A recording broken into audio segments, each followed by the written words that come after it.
International space స్టేషన్లో చిక్కుకున్న వ్యోమగాములు Sunitha Williams, Butch విల్మోర్ను భూమికి తిరిగి తీసుకొచ్చేందుకు నాసా చేపట్టిన ప్రయత్నాలు సఫలమవుతున్నాయి. క్రూ 9 మిషన్తో ఫాల్కన్ 9 రాకెట్ను శనివారం ఫ్లోరిడాలోని కేప్ కెనావెరల్ నుంచి ప్రయోగించారు. సోమవారం తెల్లవారుజామున స్పేస్ ఎక్స్ క్రూ 9 అంతర్జాతీయ అంతరిక్ష కేంద్రంతో విజయవంతంగా డాక్ అయింది. ఈ మిషన్లో నాసా వ్యోమగామి Nick Hague, Russian cosmonaut Alexander Gorbunov ISS చేరుకున్నారు.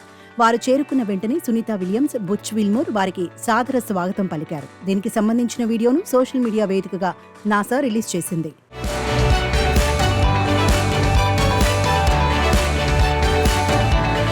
సునీత విలియమ్స్, బుచ్ విల్మోర్ 5 నెలల పాటు ఐఎస్ఎస్లో వివిధ పరిశోధనలు చేపట్టనున్నారు.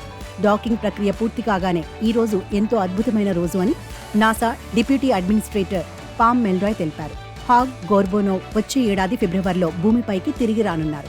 సుదీర్ఘకాలం అక్కడే చిక్కుకుపోయిన సునీత విలియమ్స్, బుచ్ విల్మోర్ వీరితో పాటు అదే మిషన్లో భూమిపైకి చేరుకోనున్నారు. వీరిని తీసుకొచ్చేందుకు అందులో 2 సీట్లను ఖాళీగా ఉంచారు.